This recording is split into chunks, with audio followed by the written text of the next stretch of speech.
काली नजर। माँ, माँ। अरे क्या माँ माँ कर रहा है? बकरी का बच्चा है क्या? अरे माँ, मजाक छोड़ो। मुझे फाइनली वो मेन चौराहे वाली दुकान मिल गई है। अब देखना, आपका बेटा दुगनी स्पीड से पैसा कमाएगा। उफ़, ये क्या? मेरी ऑनलाइन मेकअप क्लास चल रही है। इतनी जोर से क्यों बोल रहे हो आप दोनों? अरे मेरी धर्म पत्नी जी, मेकअप क्लास बाद में करना। वो चौराहे वाली दुकान मिल गई है हमको। अरे वाह! रुको, मैं अपनी माँ को फोन लगाकर बता देती हूँ। अरे मैं भी अपने रिश्तेदारों को बता देती हूँ। कितनी खुशी की बात है। हाँ हाँ, मैं भी अपने दोस्तों को बता देता हूँ। 1 हफ्ते बाद रजिस्ट्री है। बस, घर में खुशी का मौका था। उन तीनों ने अपने अपने फोन उठाए और लोगों में बात फैलाना शुरू कर दिया। और रही सही कसर, श्वेता बहू ने अपने पड़ोस में सबको बताकर कर दी। अरे वर्मा आंटी, अब हम भी जल्दी कार ले लेंगे। घर का रेनोवेशन होगा और ठाट से रहेंगे हम भी। अरे, ऐसा क्या हुआ? लॉटरी बाटरी लग गई है क्या? अरे, इस बार चौराहे वाली मॉल में हमको भी दुकान मिल गई है। दुकान नंबर 21, जो एकदम चौराहे पर है। अब ग्राहक बढ़ेंगे तो आमदनी भी बढ़ेगी ही ना। अरे वाह, कितनी खुशी की बात है। मैं बहुत खुश हूँ तुम्हें इतना खुश देख के। बाकी एक बात कहूँ, सबको मत बताते फिरना। किसी की नजर लग जाएगी तो खुशी की खबर वापस लौट जाएगी। हैं? ऐसे थोड़ी ना होता है।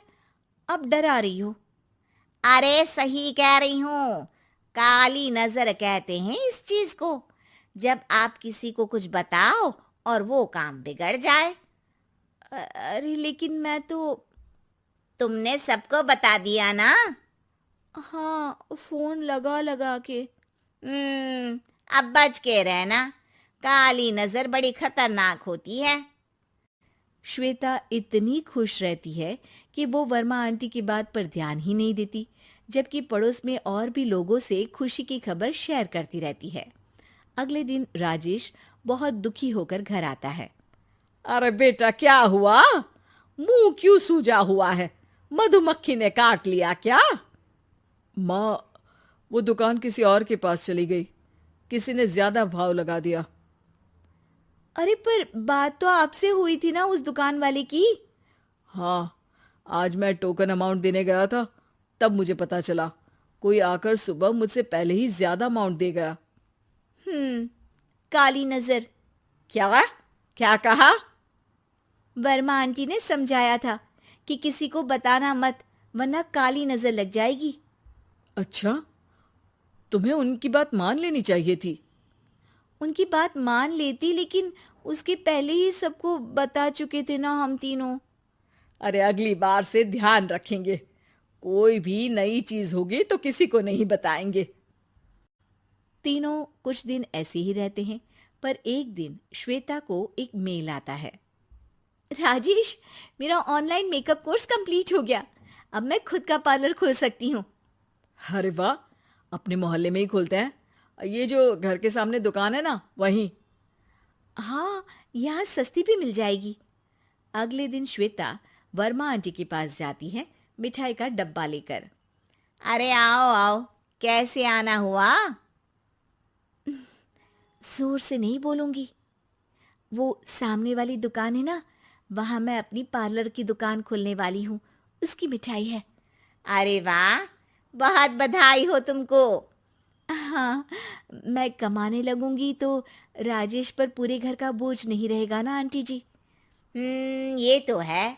पर ये बता कि तूने ये बात किसी और को तो नहीं बताई ना?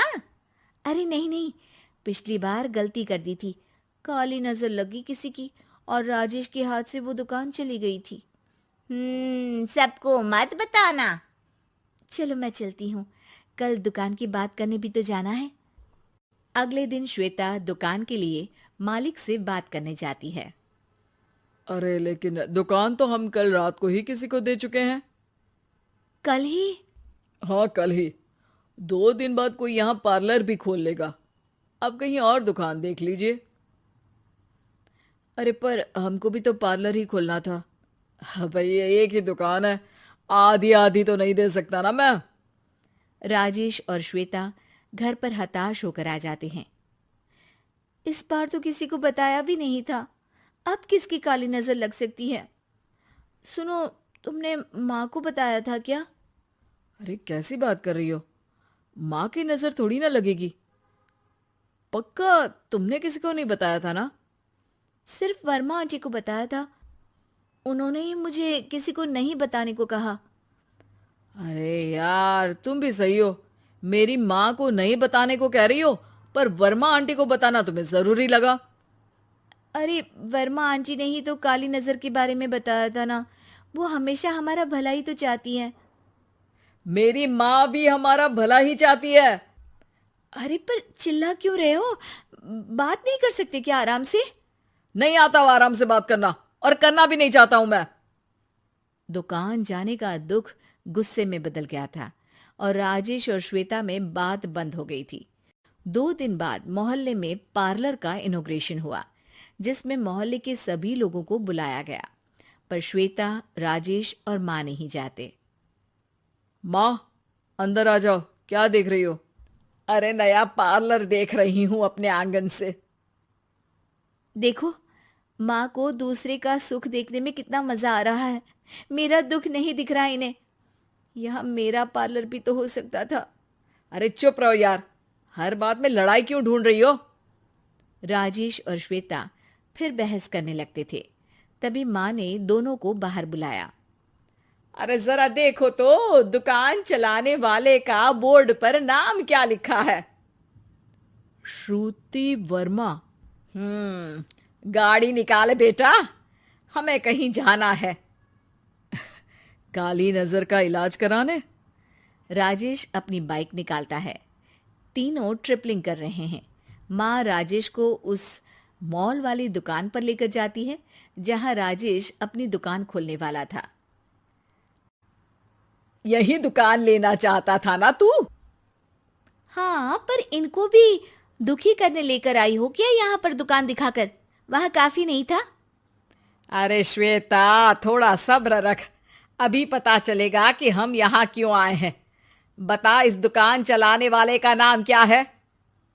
अनुपम वर्मा। कुछ समझ में आया? वो दुकान वाली श्रुति वर्मा, ये दुकान वाला अनुपम वर्मा, और हमारे पड़ोस में हमने उस दुकानों के बारे में बताया किसको था?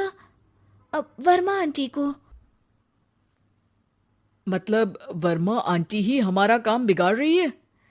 नहीं नहीं, ऐसा नहीं हो सकता, ये बस इत्तेफाक है। राजेश अपना फोन निकालता है और श्रुति वर्मा और अनुपम वर्मा के नाम फेसबुक पर सर्च करता है, जहां ये दोनों ही वर्मा आंटी के रिश्तेदार होते हैं। श्वेता को समझ में आ जाता है कि वर्मा आंटी की ही नजर काली नजर है। अब क्या करना है? कोई भी खुशी की खबर हो तो काली नजर से बचना है, यानी वर्मा आंटी से बचना है। अरे पर मुझे ये समझ में नहीं आया कि वो हमारे साथ ऐसा क्यों करेंगी। अरे बेटा, एक सीख है, दूर के आदमी को आपकी तरक्की से कम परेशानी होगी, पड़ोसी को ज्यादा। दोनों माँ की बात में हामी भरते हैं और अगला काम चुपचाप करने की कसम खाते हैं, ताकि आगे से वर्मा आंटी कोई काम ना बिगाड़ सके।